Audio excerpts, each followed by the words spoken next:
Hello guys, current affairs funda में आप सभी का स्वागत है। मैं हूं आपके साथ अभिषेक शर्मा और आज के इस वीडियो सेशन में हम 5 जून तक के सभी इंपॉर्टेंट करंट अफेयर्स कवर करने वाले हैं। हमेशा की तरह आप इस वीडियो को अंत तक जरूर देखिएगा। आज भी आपको काफ़ी कुछ जानने के लिए मिलेगा।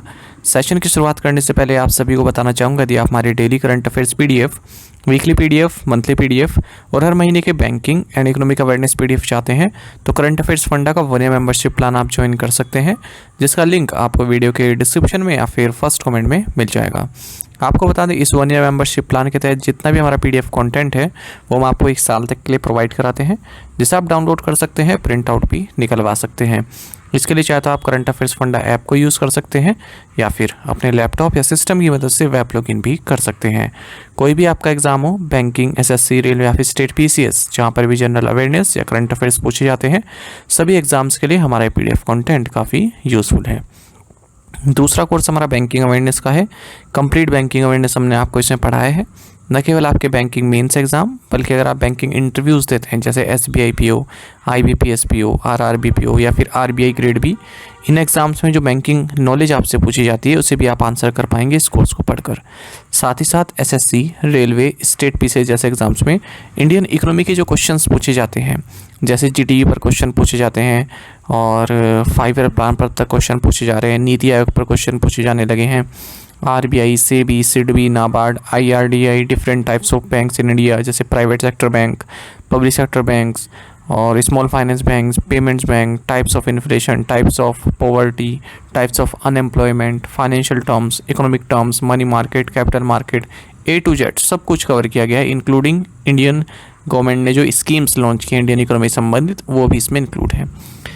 इंश्योरेंस सेक्टर से संबंधित भी एक डेडिकेटेड चैप्टर इसमें दिया गया है, उससे इंश्योरेंस के बेसिक्स आपके क्लियर हो जाएंगे। यदि आप इंश्योरेंस सेक्टर के एग्जाम देते हैं तो हेल्पफुल रहेगा आपके लिए।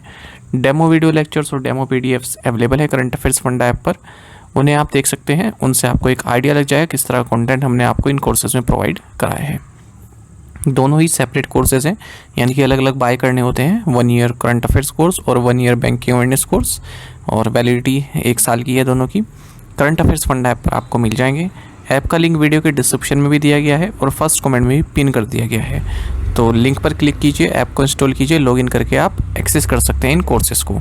फिर भी कोई डाउट अगर आपका रहता है तो हमारा कस्टमर केयर नंबर है 8448169188, इस पर आप कॉल कर सकते हैं या फिर व्हाट्सएप करके भी जानकारी प्राप्त कर सकते हैं। तो बिना किसी देरी के शुरुआत करेंगे इस वीडियो सेशन की। सेशन की शुरुआत हमेशा की तरह क्वेश्चन ऑफ द डे से करेंगे, जिसका आंसर आपको अभी कमेंट बॉक्स में करना है। पूछ रहे हैं कि भारत में फील्ड मार्शल का पद पाने वाले दूसरे और अंतिम व्यक्ति कौन थे? Who was the second and last person to be awarded the rank of field marshal in India?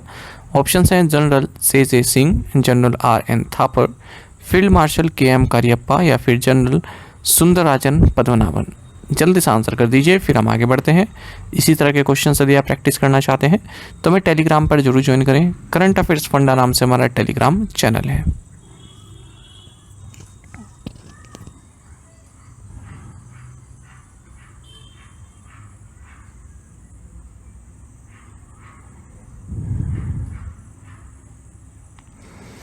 Who was awarded the player of the match in the IPL 2025 final won by Royal Challengers Bengaluru?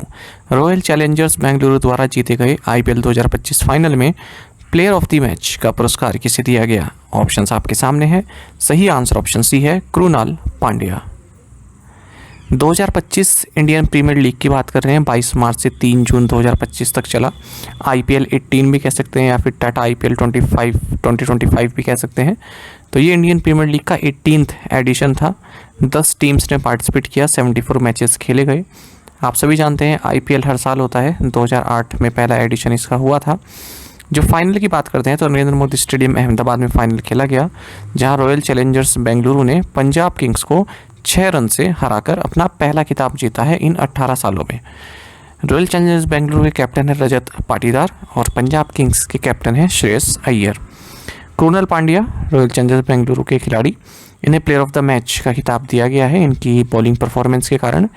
Bengaluru को as a winner 20 crore रुपए मिले हैं trophy के साथ, और Punjab runner up रहा है, इसको 12.5 करोड़ रुपए मिले हैं। ऑरेंज कैप यानी कि सबसे ज़्यादा रन जो बनाता है टूर्नामेंट में उसे ऑरेंज कैप दी जाती है। Emerging player of the season, fantasy player of the season, most force. ये सभी अवार्ड्स एक ही प्लेयर को दिए गए हैं, साई सुदर्शन गुजरात टाइटंस के। पर्पल कैप जो टूर्नामेंट में सबसे ज़्यादा विकेट्स लेता है उसे दिए जाते हैं, प्रसिद्ध कृष्णा को दिया गया है, गुजरात टाइटंस से हैं। Most valuable player Surya Kumar Yadav Mumbai Indians से, इन्हें दिया गया। Team fair play award Chennai Super Kings. Most sixes Nicholas Pooran Lucknow Super Giants के प्लेयर हैं। Green dot balls of the season Mohammed Siraj Gujarat Titans. और catch of the season Kamindu Mendis Sunrisers Hyderabad. What is the host country for World environment Day 2025 5 जून। 5 जून को मनाए जाने वाले विश्व पर्यावरण दिवस 2025 का मेजबान देश कौन है। ऑप्शंस आपके सामने है, सही आंसर ऑप्शन डी है, रिपब्लिक ऑफ कोरिया। तो यूनाइटेड नेशंस एनवायरनमेंट प्रोग्राम यानी कि UNEP ये 5 जून को वर्ल्ड एनवायरनमेंट डे मनाते आ रहा है 1973 से ही।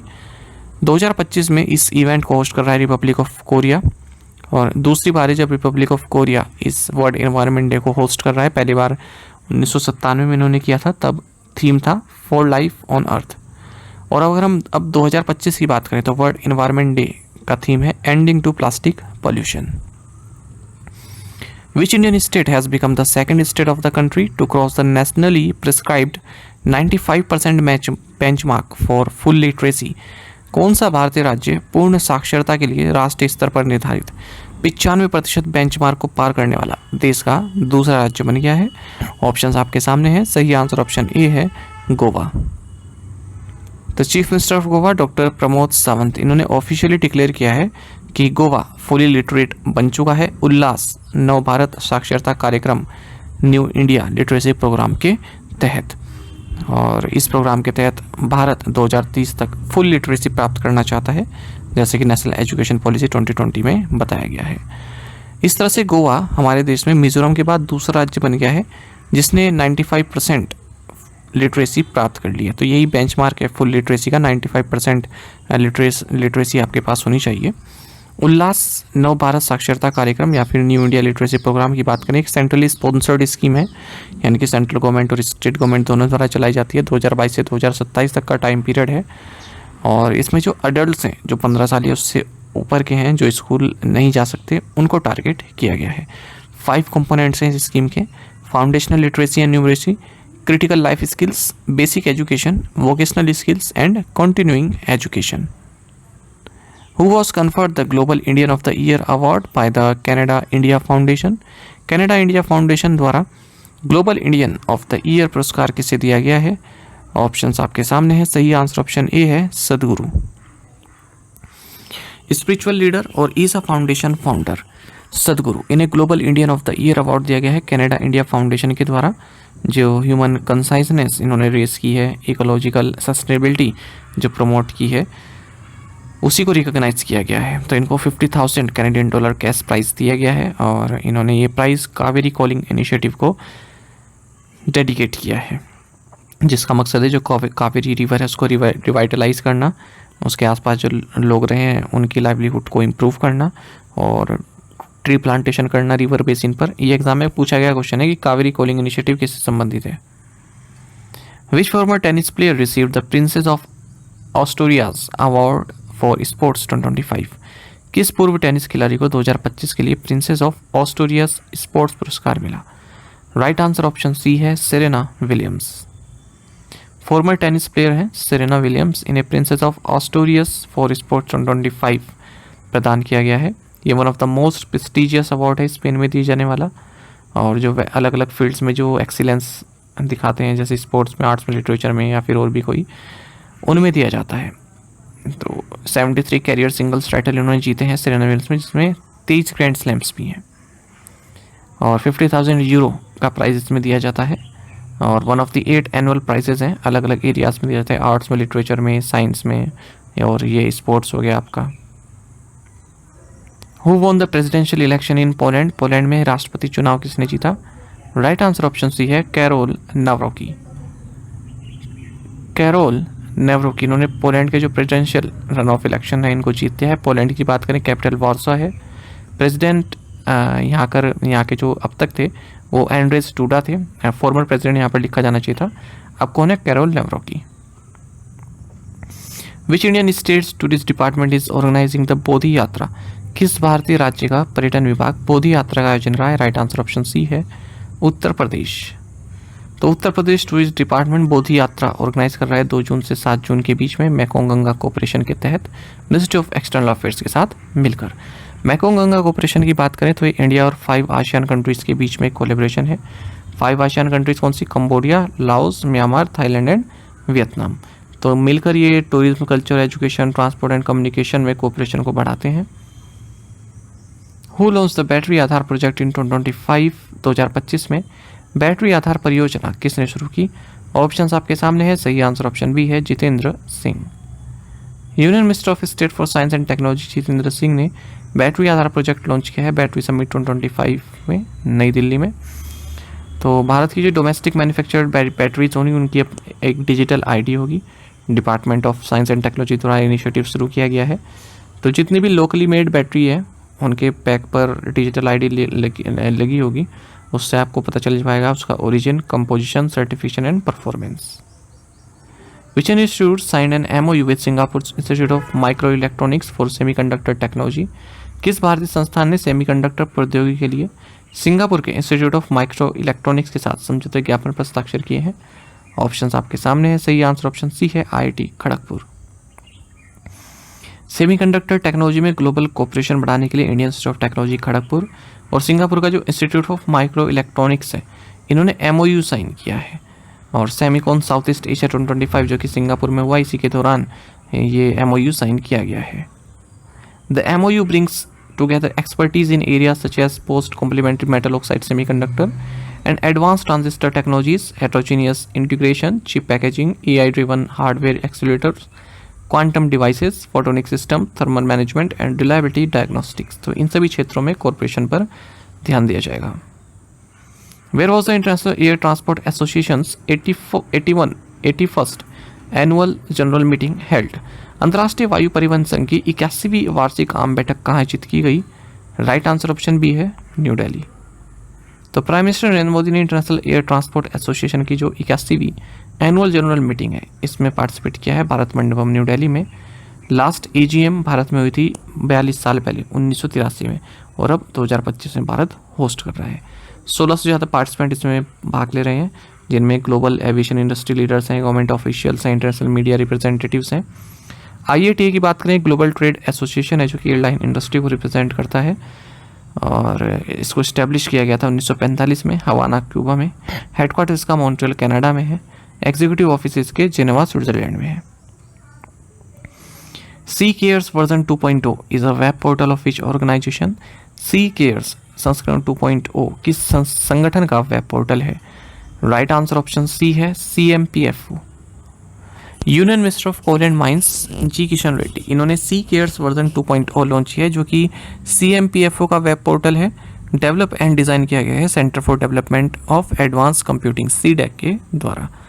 CMPFO यानी कि coal mines provident fund organisation एक ऑटोनोमस ऑर्गेनाइजेशन है, मिनिस्ट्री ऑफ कोल के तहत आती है। 1948 में इसकी स्थापना की गई थी, और जो provident fund and pension schemes हैं कोल सेक्टर वर्कर्स के लिए, उसको एडमिनिस्ट्रेट ये करता है। The current version of the portal is developed with an aim to streamline the PF pension disbursement by bringing the coal workers, coal management and CMPFO on to unified digital platform, यानी कि सभी लोगों को एक ही platform पर integrate किया जा रहा है। Where is Indian Institute of Corporate Affairs setting up its first regional campus in Northeast? Indian Institute of Corporate Affairs north east में अपना पहला क्षेत्रीय परिसर कहाँ स्थापित कर रहा है? ऑप्शंस आपके सामने है। सही आंसर ऑप्शन डी है शिलोंग। तो देखिए, जो Indian institute of corporate affairs है, ये मिनिस्ट्री ऑफ कॉर्पोरेट अफेयर्स के तहत आता है। इसने 5 एकड़ लैंड पार्सल एक्वायर किया है न्यू शिलोंग टाउनशिप मेघालय में अपने फर्स्ट एवर रीजनल कैंपस के लिए। 14.95 करोड़ की इन्वेस्टमेंट के साथ prime ministers development initiative for north east PMDY के तहत ये शिलोंग कैंपस बनाया जा रहा है। Which Indian shipbuilder has signed an MOU with Norway's Kongsberg Oslo to build India's first polar research vessel? किस भारतीय जहाज निर्माता ने भारत का पहला ध्रुवीय अनुसंधान पोत बनाने के लिए नॉर्वे के कोंग्सबर्ग ओस्लो के साथ एक समझौता ज्ञापन पर हस्ताक्षर किए हैं? ऑप्शंस आपके सामने है। सही आंसर ऑप्शन डी है Garden Reach ship builders and engineers limited. देखिए, union minister of ports, shipping and waterways Sarbananda Sonowal ने एमओयू साइन किया है Kolkata based Garden Reach ship builders and engineers limited के साथ। और माफ़ कीजिएगा, Kolkata based Garden Reach ship builders and engineers limited ने नॉर्वे के कोंग्सबर्ग ओस्लो के साथ एक एमओयू साइन किया है। और इस एमओयू के दौरान the union minister of ports, shipping and waterways Sarbananda Sonowal है वो भी मौजूद रहे। तो इसके तहत Bharat first ever polar research vessel बनाएगा इंडियंसली, यानी कि भारत में ही बनेगा। The MOU between GRSC and Kongsberg marks an important milestone for India's shipbuilding sector as it will receive design expertise for developing the polar research vessel। तो जो ये Norway की संस्था है ये डिज़ाइन में गाइड करेगी भारत को बनाने के लिए। और जो national centre for polar and ocean research है ये अपनी रिसर्च एक्टिविटीज़ यहाँ पर परफॉर्म कर पाएगी। हु इनोग्रेट द अर्बन अड्डा 2025 कॉन्क्लेव इन न्यू दिल्ली। नई दिल्ली में अर्बन अड्डा 2025 सम्मेलन का उद्घाटन किसने किया? राइट आंसर ऑप्शन डी है doctor Mansukh Mandaviya. Union minister of labour employment and youth affairs and sports doctor Mansukh Mandaviya, इन्होंने अर्बन अड्डा 2025 कॉन्क्लेव को इनोग्रेट किया है न्यू दिल्ली में। तो इसका मकसद वही रहा कि जो यंग वॉइसेस हैं, एक्सपर्ट्स हैं, लीडर्स हैं, सस्टेनेबल अर्बन फ्यूचर्स के लिए उनको उत्साहित करना या फिर उनको प्रेरित करना। राहगिरी फाउंडेशन द्वारा इसको ऑर्गेनाइज किया गया, international council on clean transportation and Gurujal and Nagarro के साथ मिलकर। The regional workshop under state support mission was organize by NITI Aayog in Dehradun Uttarakhand in collaboration with which state level body.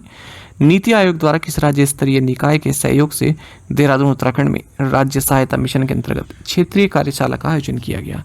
Options आपके सामने है, सही आंसर ऑप्शन बी है सेतु आयोग। One day regional workshop under state support mission संपन्न हुई देहरादून उत्तराखंड में। इसको ऑर्गेनाइज किया गया नीति आयोग द्वारा, state institute for empowering and transforming Uttarakhand यानी कि सेतु आयोग गवर्नमेंट ऑफ उत्तराखंड के साथ मिलकर। तो सेंट्रल सेक्टर इस सेंट्रल सेक्टर स्कीम के तहत ये पहली वर्कशॉप थी रीजनल लेवल पर जो देहरादून उत्तराखंड में हुई है। Which entity has received Competition Commission of India approval to acquire 9.99% stake in IDFC First Bank? किस संस्था को IDFC फर्स्ट बैंक में 9.99% हिस्सेदारी हासिल करने के लिए भारतीय प्रतिस्पर्धा आयोग की मंजूरी मिल गई? ऑप्शन आपके सामने है, सही आंसर ऑप्शन डी है करंट सी इन्वेस्टमेंट्स BV। तो कंपटीशन कमीशन ऑफ इंडिया ने अपनी मंजूरी दे दी है जिसके तहत 9.99% paid of share capital Currant Sea Investments BV acquire कर सकता है IDFC फर्स्ट बैंक लिमिटेड में। नीदरलैंड्स की है ये कंपनी और इसके जो मेजर इन्वेस्टर है वो वारबर्ग पिंकस LLC है, एफिलिएट कंपनी है इसकी है। India's first indigenously developed artificial intelligence based government funded multi modal large language model for Indian languages Bharat Gen supports AI solutions in how many Indian languages. Bharat का पहला स्वदेशी रूप से विकसित आर्टिफिशियल इंटेलिजेंस आधारित सरकार द्वारा वित्त पोषित भारतीय भाषाओं के लिए multi model large language model Bharat Gen कितनी भारतीय भाषाओं में AI समाधान प्रदान करता है? राइट आंसर ऑप्शन सी है 22। Union minister of state doctor Jitendra Singh, इन्होंने भारत जेन को लॉन्च किया। भारत जेन क्या है? इंडिया का first of its kind indigenously developed artificial intelligence based government funded multi modal large language model है इंडियन लैंग्वेजेस के लिए और इसको भारत जेन समिट में आयोजित इसको लॉन्च किया गया। यानी कि जैसे चैट GPT है ना, उसी तरह से भारत जेन है। आप इसमें इमेज क्रिएट कर सकते हैं, कुछ अपना सर्च कर सकते हैं, टेक्स्ट वगैरह जनरेट कर सकते हैं। 22 इंडियन लैंग्वेजेस में ये सपोर्ट करता है। आपकी जो भी क्वेरी है, टेक्स्ट, स्पीच, इमेज, कुछ भी आप पूछना चाहते हैं यहाँ पर कर सकते हैं। National mission on interdisciplinary cyber physical systems के तहत इसको डेवलप किया गया है और इसको इम्प्लीमेंट किया जा रहा है TIH foundation for IoT and IOE के थ्रू IIT बॉम्बे में। टू द पॉइंट क्वेश्चंस और उनके आंसर्स देख लेते हैं। Who is Uttar Pradesh new DGP Rajeev Krishna? When is the World Thyroid Day observed? May 25th. Who clinched UEFA Europa title after 17 years, defeating Manchester United, Tottenham Hotspur? Which country held elections which allowed voters to choose their judges at all levels? Mexico. Where was the 17th edition of the Language International Maritime and Aerospace Exhibition held? Malaysia. To the point questions देखिए, इनके answer आपको भी करने हैं comment box में। When is the World No Tobacco Day observed? Whom did the Gukesh defeat to win his first classical chess game? Who is the first skipper in IPL to lead 3 teams to the final? Which Indian cricketer has been announced as the new brand ambassador for Oakley, representing the artifact from the culture campaign in India? Which state approved a new land pooling policy that involves landowners, promoters, and companies as stakeholders in the development process? इन पांचों questions के answer आपको comment box में देने हैं। साथ ही आप हमें टेलीग्राम पर जरूर ज्वाइन करें। करंट अफेयर्स फंडा नाम से हमारा टेलीग्राम चैनल है। Thank you guys.